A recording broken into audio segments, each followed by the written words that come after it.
कभी सोचा है कि प्राचीन भारत के उस दौर में जब चारों तरफ कई ताकतवर राज्य थे, तब आखिर कैसे सिर्फ एक राज्य मगध सबको पछाड़कर एक विशाल साम्राज्य बन गया? चलिए आज मगध के उदय की इसी दिलचस्प कहानी को समझते हैं। देखिए, 6ठी शताब्दी ईसा पूर्व का भारत एक बहुत बड़े जियोपॉलिटिकल गेम की तरह था। हर राज्य सत्ता पाने के लिए अपने अपने चालें चल रहा था, लेकिन इस खेल में जीत सिर्फ एक ही होनी थी। तो सवाल ये है कि मगध ने ये बाजी कैसे जीती, सबको शह और मात कैसे दी? ये थे इस खेल के बड़े बड़े खिलाड़ी, 16 महाजनपद। काशी से लेकर गांधार तक हर कोई ताकतवर था, हर कोई सत्ता का भूखा। लेकिन इन सब के बीच मगध के पास कुछ ऐसे ट्रम्प कार्ड्स थे जो किसी और के पास नहीं थे, और ये छुपे थे उसकी जमीन और उसकी टेक्नोलॉजी में।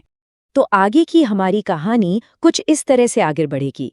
हम सबसे पहले मगध के उस विनिंग फॉर्मूला को समझेंगे, फिर देखेंगे कि कैसे हर्यंक वंश ने पहली चालें चलीं, कैसे उस दौर की सुपर पावर्स आपस में भिड़ीं, और आखिर में कैसे नंद साम्राज्य ने आकर पूरा खेल ही खत्म कर दिया। तो चलिए सबसे पहले मगध के उसी विनिंग फॉर्मूला को डिकोड करते हैं। इसका राज सिर्फ 3 चीजों में छुपा है: उसकी ज्योग्राफी, उसकी रिसोर्सेज और एक बहुत बड़ी क्रांति, लोहे की क्रांति। मगध को जैसे कुदरत से ही जीत का वरदान मिला था। एक तरफ गंगा और सोन के उपजाऊ मैदान, मतलब खाने की कोई कमी नहीं। दूसरी तरफ नदियों और पहाड़ियों का ऐसा घेरा कि दुश्मन हमला करने से पहले 100 बार सोचे। और इन सबसे बढ़कर लोहा, उस युग का सबसे क्रांतिकारी मटेरियल। और हाँ, लोहा सिर्फ एक मेटल नहीं था, ये उस दौर का गेम चेंजर था। इसी की वजह से सेकेंड अर्बनाइजेशन यानी दूसरा शहरीकरण शुरू हुआ। बड़े बड़े शहर बसे, ताकतवर राज्य बने, और मगध वो तो इस पूरी क्रांति का एपिसेंटर था। तो ये पूरा साइकिल काम कैसे करता था? बड़ा सिंपल है। लोहे की कुल्हाड़ी से जंगल साफ हुए, लोहे के हल से ज्यादा फसल हुई। ज्यादा फसल का मतलब ज्यादा टैक्स, और ज्यादा टैक्स का मतलब एक बड़ी परमानेंट सेना। और जब इसी सेना के हाथ में लोहे के हथियार आए तो फिर गेम ओवर। यही था मगध का असली विनिंग फॉर्मूला। ठीक है, तो मगध के पास ये सब एडवांटेज तो थे, लेकिन सिर्फ फॉर्मूला होने से क्या होता है, उसे इस्तेमाल भी तो करना पड़ता है। और इस खेल की शुरुआत की हर्यंक वंश ने, जिनकी चालें बहुत ही सोची समझी होती थी। इस वंश में 2 नाम बहुत खास हैं जिन्हें याद रखना जरूरी है। पहला बिंबिसार, जिसने मगध के विस्तार की नींव डाली, और फिर उसका बेटा अजातशत्रु, जिसने उस विस्तार को एक खूनी जुनून में बदल दिया। बिंबिसार बड़ा समझदार शासक था। वो जानता था कि हर जंग सिर्फ तलवार से नहीं जीती जाती। उसने पहले अंग को जीतकर उसके जरूरी व्यापार मार्गों पर कब्जा किया, और फिर कोसल और वैशाली जैसे ताकतवर पड़ोसियों से शादी के रिश्ते बनाकर उन्हें दोस्त बना लिया। मतलब एक तीर से 2 निशाने। ये थी असली डिप्लोमेसी। लेकिन फिर आया अजातशत्रु, और उसका तरीका बिल्कुल अलग था। उसने डिप्लोमेसी को किनारे रखकर सीधी लड़ाई चुनी।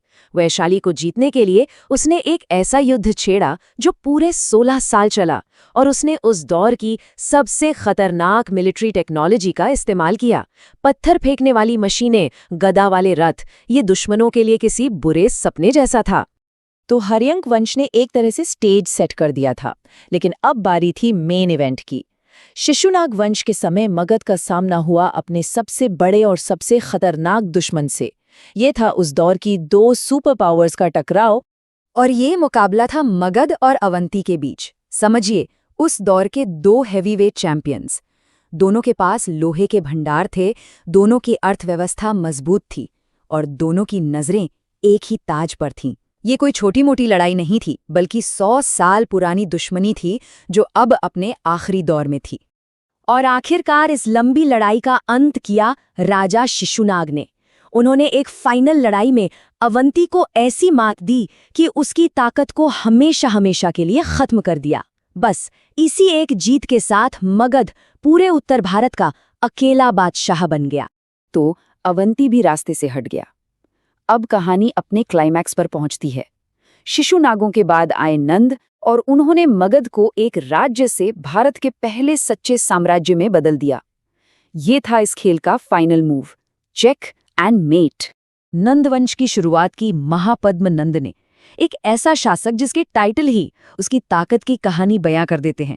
सर्वक्षत्र्यांतक मतलब सारे क्षत्रिय राजाओं का नाश करने वाला, और एक राट मतलब एकमात्र सम्राट।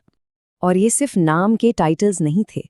इन टाइटल्स को सच साबित करने के लिए उसके पास थी एक विशाल सेना। जरा इस नंबर पर नजर डालिए, 2 लाख। ये सिर्फ नंद साम्राज्य के पैदल सैनिकों की संख्या थी। और रुकिए, ये तो सिर्फ इन्फेंट्री थी। इसके अलावा 60,000 घुड़सवार और 6,000 विशाल युद्ध हाथी भी थे। मतलब एक ऐसी वॉर मशीन जिसके सामने खड़े होने की हिम्मत उस जमाने में किसी में नहीं थी। और इसी फौज के दम पर नंदों ने वो कर दिखाया जो पहले किसी ने नहीं किया था। उन्होंने एक ऐसा साम्राज्य बनाया जो उत्तर में कुरु से लेकर दक्षिण में गोदावरी तक फैला था। सदियों की लड़ाई के बाद आखिरकार भारत का पहला सच्चा ऐतिहासिक साम्राज्य खड़ा हो चुका था। तो साम्राज्य तो बन गया, लेकिन एम्पायर्स बनते हैं, मिटते हैं। सवाल ये है कि उनकी लेगेसी क्या होती है। मगध ने हमारे इतिहास पर क्या छाप छोड़ी? तो चलिए एक बार फिर से उन सारी वजहों को फटाफट देख लेते हैं जिनकी वजह से मगध जीता। सही लोकेशन, जरूरी रिसोर्सेज, एक मजबूत इकोनॉमी, एक के बाद एक ताकतवर और एम्बिशियस राजा और एक मॉडर्न सेना। जब ये सारी चीजें एक साथ आ जाएं तो जीत पक्की हो जाती है। लेकिन कहानी यहाँ खत्म नहीं होती।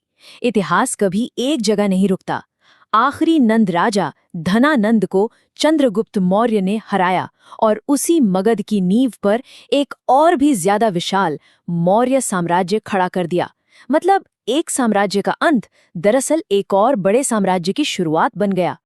तो आखिर में ये एक सवाल छोड़ जाते हैं, साम्राज्य ताकत से बनते तो हैं, लेकिन क्या सिर्फ ताकत से टिके रहते हैं?